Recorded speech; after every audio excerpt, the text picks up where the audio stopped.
인공 다이아몬드 제조 실패로 노벨상. 1. 영화 슈퍼맨에서 슈퍼맨이 석탄을 한 움큼 손에 쥐고 꽉 짜면서 눈에서 나오는 광선으로 그것을 태우자 잠시 후에 호두만한 크기의 다이아몬드가 영롱한 빛을 발한다. 이것은 다이아몬드의 특성은 물론 어떻게 만들어진다는 것을 잘 보여주는 실례이다. 물론 다이아몬드가 빛을 발하려면 잘 연마해야 하지만 슈퍼맨이 그런 능력을 손안에 갖고 있다고 설정해도 무리는 아니라고 생각한다. 슈퍼맨은 그야말로 모든 면에서 슈퍼맨이 아닌가. 다이아몬드라는 말은 그리스어인 아다마스에서 유래됐다. 이는 A와 다마스의 합성어로 A는 부정을 의미하고 다마스는 정복을 의미해 다이아몬드는 정복할 수 없는 것이란 뜻이다.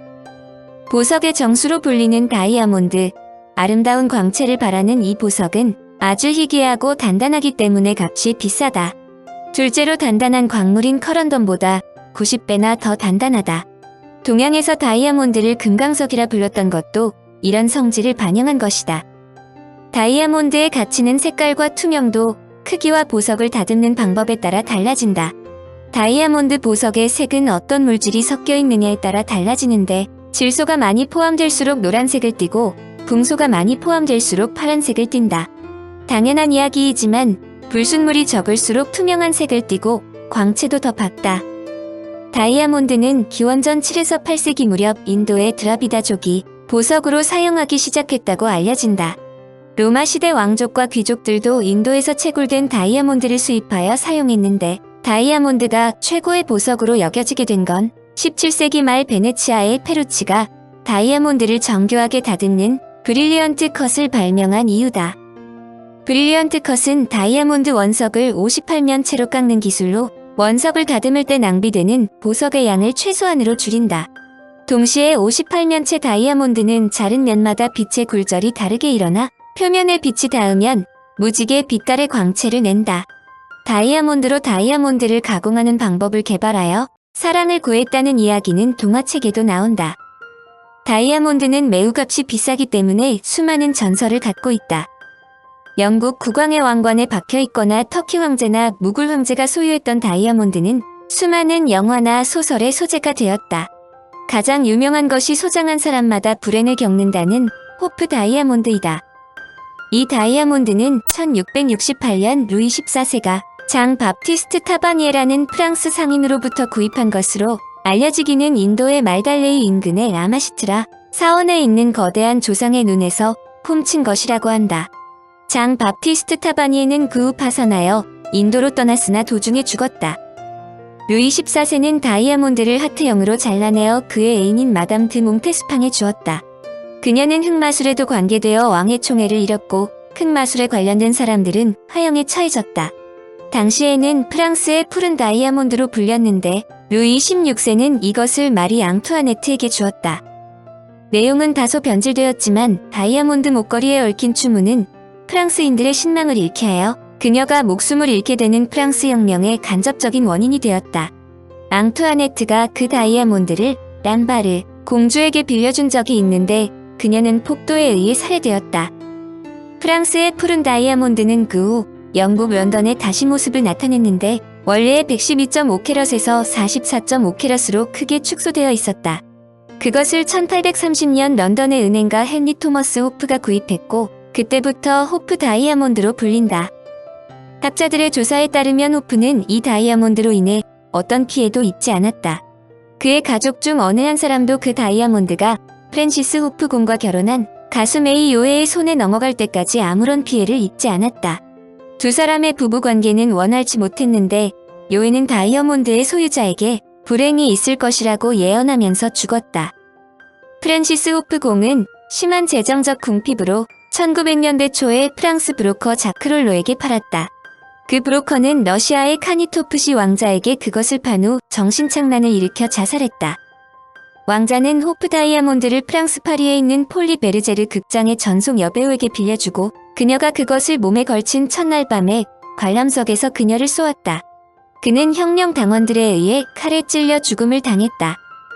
그리스의 보석상 시몬 만다리데스가 다이아몬드를 샀는데 나중에 그는 절벽에서 추락사했다. 터키 황제 압둘하미드가 1908년 그것을 구입했다가 다음해 자리에서 물러났을 뿐만 아니라 정신 이상까지 일으켰다. 다음 소유자인 하비브 베이는 익사했다.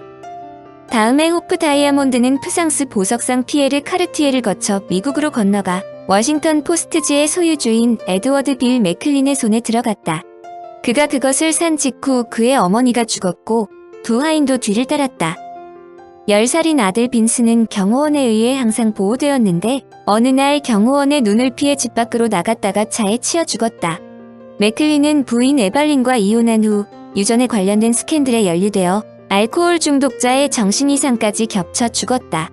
다이아몬드의 소유주가 된 에발린은 다이아몬드를 자주 몸에 걸치고 다니면서도 호프 다이아몬드에 대한 소문을 무시했다.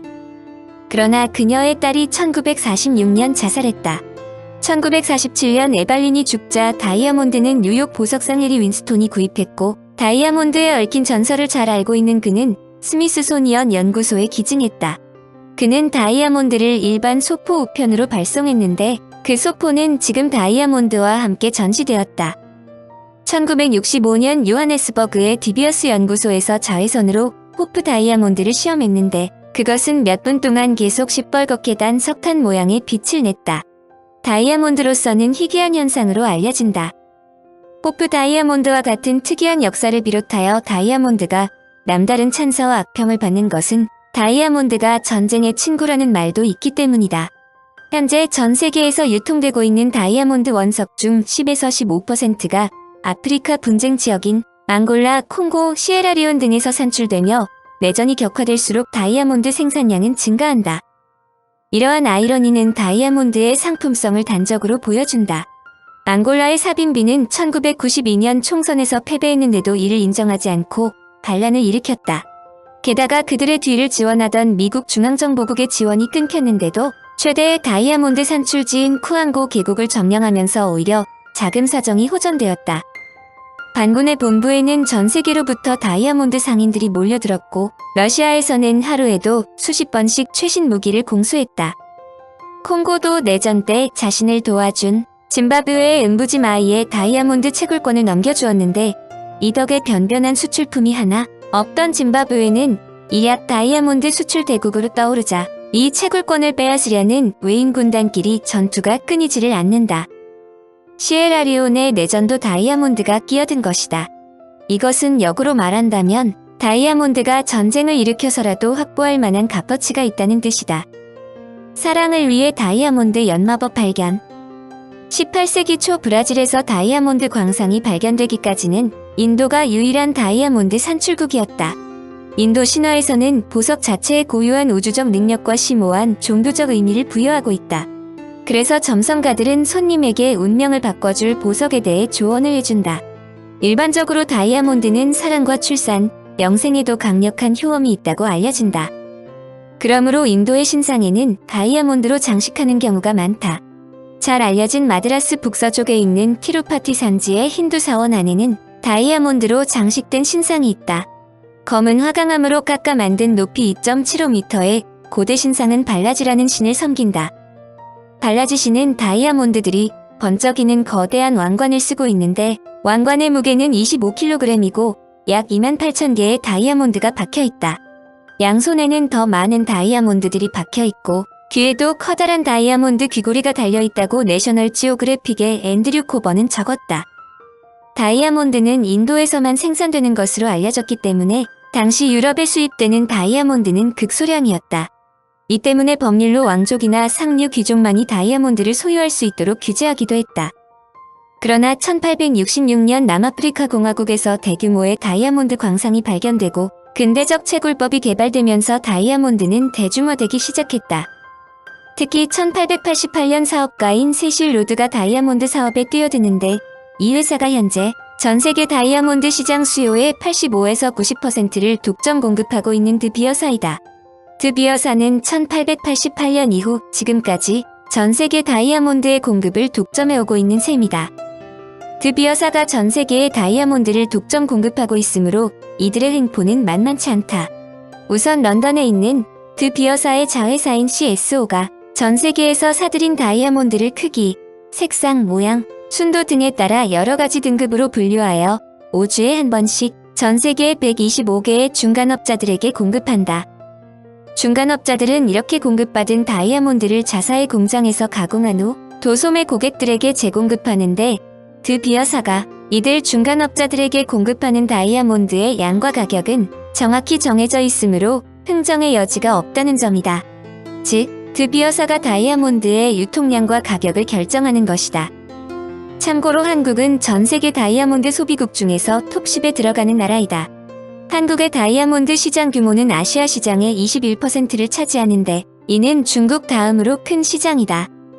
세계에서 가장 큰 다이아몬드 원석은 1905년 남아프리카 트란스벌 지역 프리미어 광산에서 토머스 쿨리난이 발견한 무게 3106캐럿으로 현재 영국 여왕 엘리자베스 2세의 왕울에 장식되어 있다.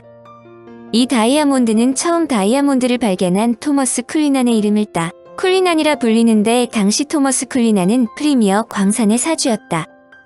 트란스벌 지역을 통치하던 영국 식민지 정부는 쿨리난을 구입해 영국 왕 에드워드 7세의 생일 선물로 보내기로 했다. 문제는 쿨리난이 발견되었다는 소식이 알려졌으므로 영국까지 송달하는 과정에서 사고가 생길 우려가 있었다. 이에 영국 정부는 쿨리난을 안전하게 운반할 아이디어를 냈다. 진짜 쿨리난은 평범한 상자에 넣어 일반 우체국 소포로 영국에 발송하고 가짜 쿨리난을 진짜처럼 속여 삼엄한 경비하에 영국으로 운반하게 했다. 덕분에 도둑들의 관심은 가짜 쿨리난으로 쏠렸고 진짜 쿨리난은 소포 형태로 무사히 영국에 도착했다고 한다. 그러나 실제로 광산에서 캐낸 다이아몬드 원석 중에서 보석으로 통용되는 것은 극히 일부에 지나지 않는다. 대부분의 다이아몬드는 크기가 작고 투명도가 떨어지기 때문이다. 이것들은 보석으로는 값어치가 없지만 매우 단단하기 때문에 산업적인 용도로 많이 사용된다.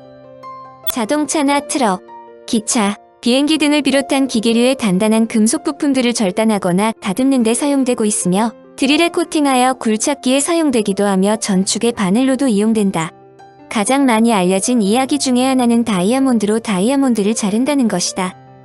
다이아몬드는 다른 어떤 것보다도 밝게 빛나는데 이는 다이아몬드가 어떠한 투명 물질보다 그 속을 통과하는 빛의 속도를 크게 떨어뜨리기 때문이다. 빛은 진공 속에서 초속 30만 킬로미터의 속도로 달리지만 물속에서는 초속 22만 4천 킬로미터로 속도가 떨어진다. 한편 유리 속에서는 속도가 더 떨어져 초속 19만 2천 킬로미터로 달린다. 그런데 다이아몬드 속에서 빛의 속도는 11만 2천 킬로미터로 진공 속의 속도보다 60%나 격감한 속도다.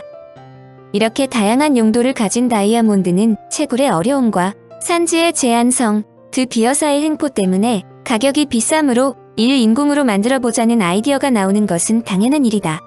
학자들은 인공 다이아몬드를 만드는 방법을 강구하기 전에 우선 천연적으로 어떻게 다이아몬드가 만들어지는가를 연구하기 시작했다. 오늘날 천연 다이아몬드를 가장 많이 생산하는 국가는 오스트레일리아이고 자이르와 남아프리카 공화국, 보츠와나, 러시아가 그 뒤를 잇는다. 현재 1년에 약 25톤의 다이아몬드를 채굴하고 있다. 참고적으로 아직 공개되지는 않았지만 남아공 노스웨스트 지방에서 7,000캐럿짜리 원석이 발견되었다고 발표되었다. 그동안 세계 최고의 쿨리난 다이아몬드보다 2배 이상 크다. 무게가 1.2kg이며 크기는 사람 주먹 2개 정도이고 초록색을 띠었다고 알려진다.